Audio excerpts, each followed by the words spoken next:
আসসালামু আলাইকুম প্রিয় দর্শক, আপনাদের সবাইকে স্বাগতম আপন দধি ভান্ডারের পক্ষ থেকে।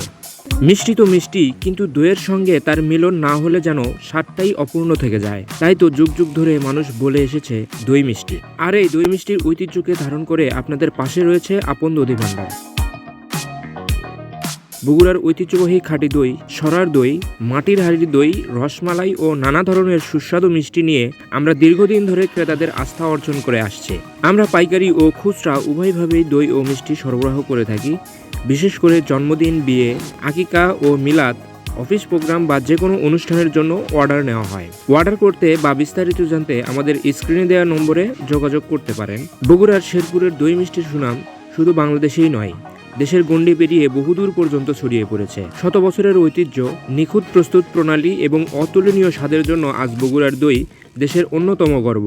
সেই গর্ব আরও এক ধাপ এগিয়ে গেছে যখন বগুড়ার দই ভৌগোলিক নির্দেশক পণ্য জিআই পণ্যের স্বীকৃতি অর্জন করেছে। শিল্প মন্ত্রণালয়ের অধীন পেটেন্ট, ডিজাইন ও ট্রেডমার্ক অধিদপ্তর 25 জুন এই স্বীকৃতি প্রদান করে। এটি শুধু ব্যবসায়ীর জন্য নয়, সমগ্র বাংলাদেশের জন্যই একটি গর্বের অর্জন। জানেন কি, দইয়ের ইতিহাস আজকের নয়, প্রায় 4000 বছর আগে সুমেরীয় ও আক্কাদীয় যাযাবর জাতির হাত ধরেই দইয়ের যাত্রা শুরু হয়। তারা চামড়ার মশকে দুধ সংগ্রহ করত।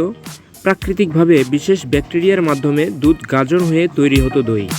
আজও আধুনিক প্রযুক্তির ব্যবহার করা হলেও মূল প্রক্রিয়াটি একই রয়েছে। 1904 সালে বুলগেরিয়ার বিজ্ঞানী স্টামিন গ্রিগোরভ এই ব্যাকটেরিয়া শনাক্ত করেন, যার নাম রাখা হয় ল্যাক্টোব্যাসিলাস বুলগেরিকাস। এরপর ধীরে ধীরে দই সারা পৃথিবীতে জনপ্রিয় হয়ে ওঠে এবং একসময় বাঙালির প্রিয় খাবারে পরিণত হয়। বাংলাদেশের সংস্কৃতিতে দইয়ের গুরুত্ব অপরিসীম। ঈদ, পূজা, বিয়ে, আকিকা কিংবা জন্মদিন ও নতুন ব্যবসা শুরু, যে কোনো শুভ অনুষ্ঠানেই দই যেন আনন্দের অবিচ্ছেদ্য অংশ। আত্মীয় স্বজনের বাড়িতে উপহার হিসেবে মাটির হাঁড়িতে দই পাঠানোর ঐতিহ্য আজও সমানভাবে জনপ্রিয়। বগুড়া দইয়ের অন্যতম বিশেষত্ব হলো মাটির সরা বা হাঁড়ি। মাটির পাত্র অতিরিক্ত পানি শুষে নেয়, ফলে দই হয় আরও ঘন, ক্রিমি এবং সুস্বাদু।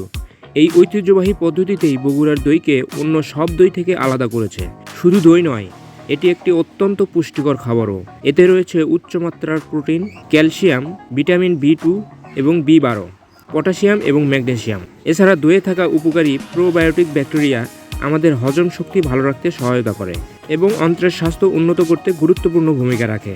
যারা স্বাস্থ্যকর খাবার পছন্দ করেন, তাদের খাদ্য তালিকায় প্রতিদিন এক বাটি দই রাখা সত্যিই উপকারী। আপনি যদি আসল বগুড়ার খাঁটি দই ও মিষ্টির স্বাদ উপভোগ করতে চান, তাহলে একবার অবশ্যই চলে আসুন আপন দধি ভান্ডারে। ভিডিওটি যদি আপনাদের ভালো লেগে থাকে তাহলে অবশ্যই একটি লাইক দেবেন, কমেন্ট করে আপনাদের মূল্যবান মতামত জানাবেন এবং আমাদের চ্যানেলটি সাবস্ক্রাইব করে পাশেই থাকা বেল আইকনটি অন করে রাখবেন, যাতে বগুড়ার ঐতিহ্যবাহী দই ও মিষ্টি নিয়ে আমাদের নতুন ভিডিও সবার আগে দেখতে পারেন। আর আজকের ভিডিওর জন্য একটি প্রশ্ন রেখে যাচ্ছি, আপনাদের কাছে কোন দই সবচেয়ে বেশি ভালো লাগে?